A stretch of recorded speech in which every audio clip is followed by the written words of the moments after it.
Morning बच्चों। आज हम लोग जो है कक्षा 7 में जो आपका पाठ है पौधों में पोषण, उसके बारे में पढ़ेंगे। ठीक है।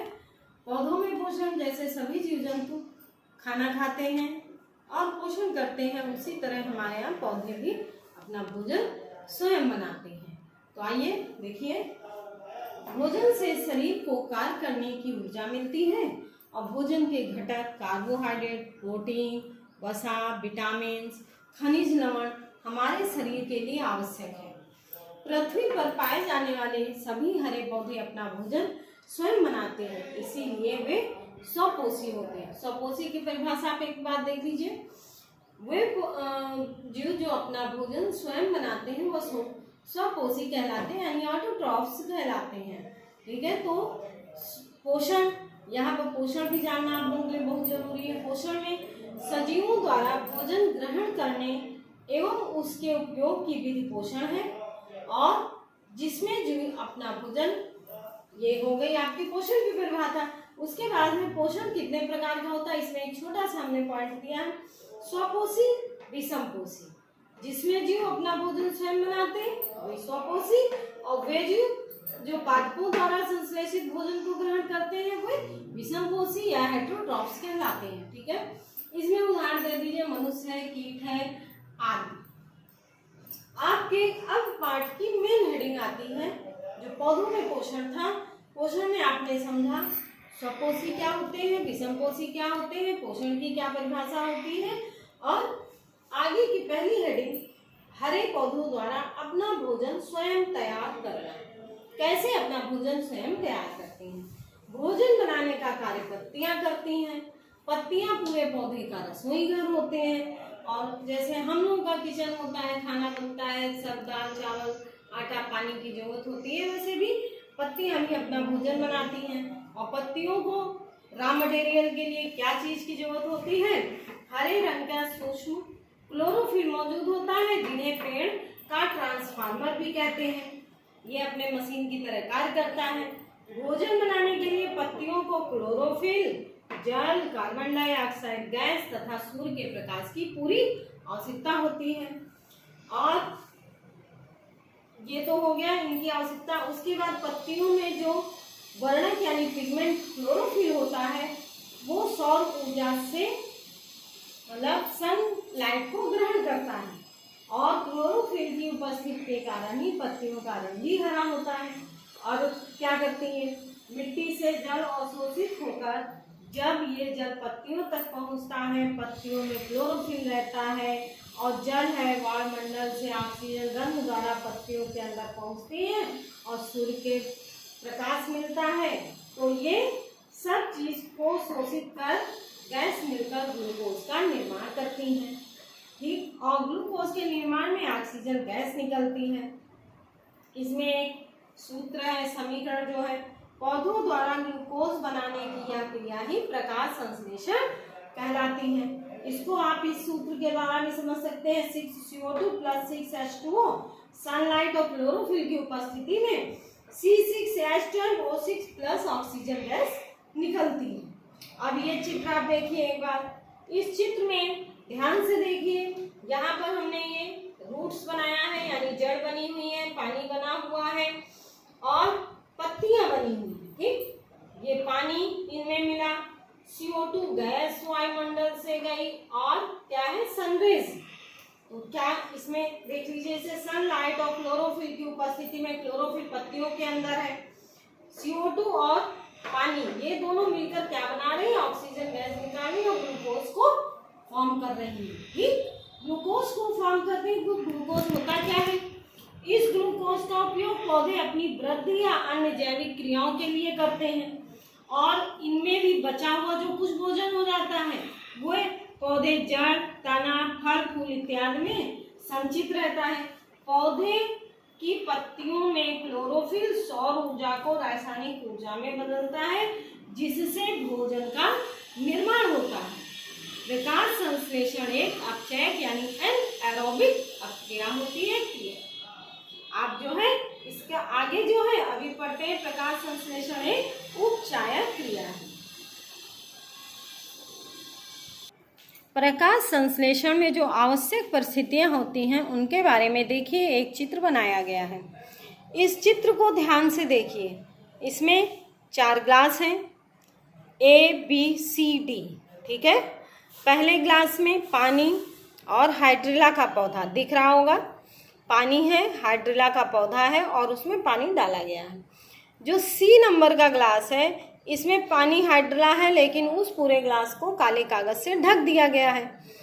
चौथा ग्लास जो है उसमें पानी नहीं है, सूर्य का प्रकाश जा रहा है लेकिन पानी नहीं है और पौधा है।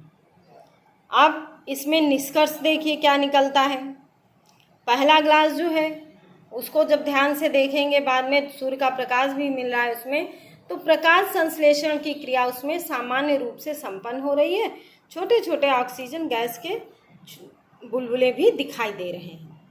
लेकिन सेकंड वाले में इसमें सोडियम बाइकार्बोनेट का छोटा सा टुकड़ा डालते हैं तो क्या देखते हैं, पौधों की अतिरिक्त CO2 मिलने लगती है, इसलिए O2 के बुलबुले ज़्यादा तेजी से निकल रहे हैं।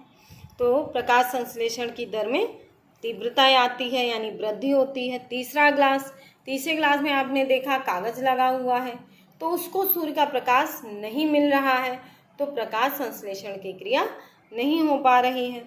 चौथा पौधा है, वो जब उसमें पानी भी नहीं है और प्रकाश, तो वो पौधा बगैर पानी के मर जाता है।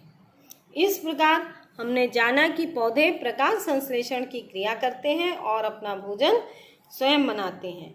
उपरोक्त चित्र से पता चलता है प्रकाश संश्लेषण की क्रिया के लिए CO2, जल, प्रकाश सभी आवश्यक होते हैं।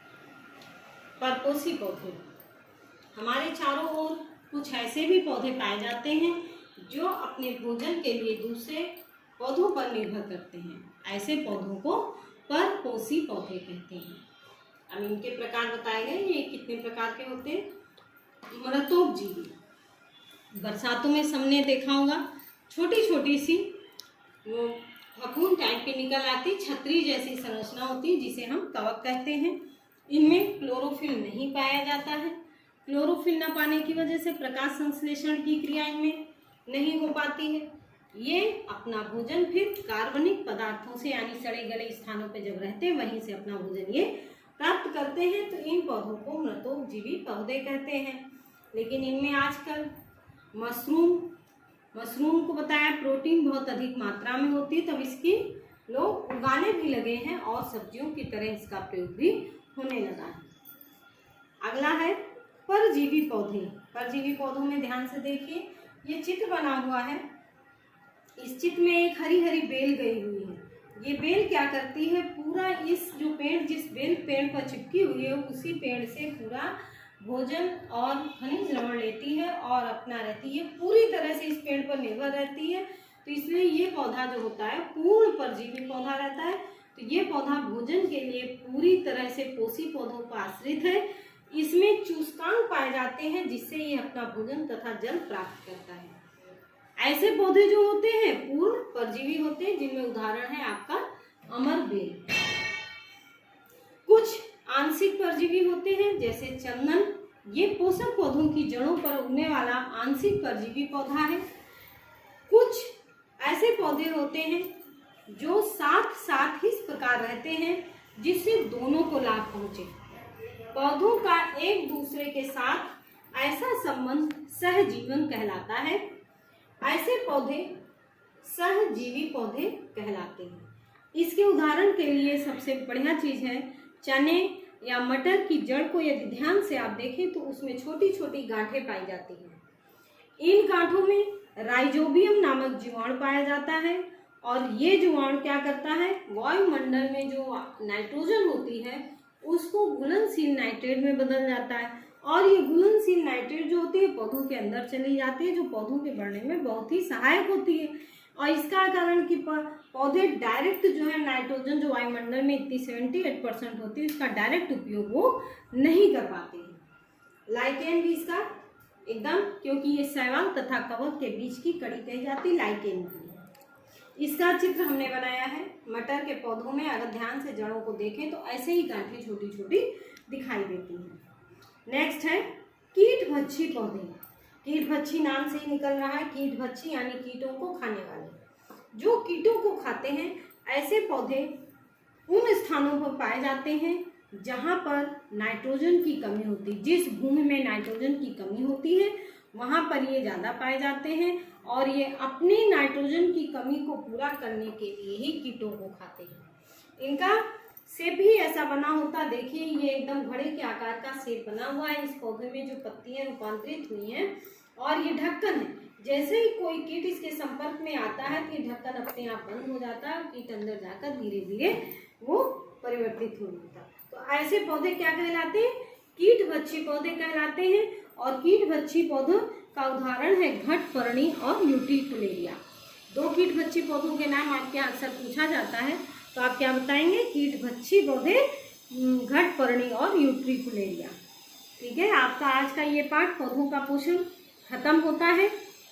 और इसमें यदि आपको ये वीडियो अच्छा लगा हो शेयर करें, सब्सक्राइब करें और लाइक करें।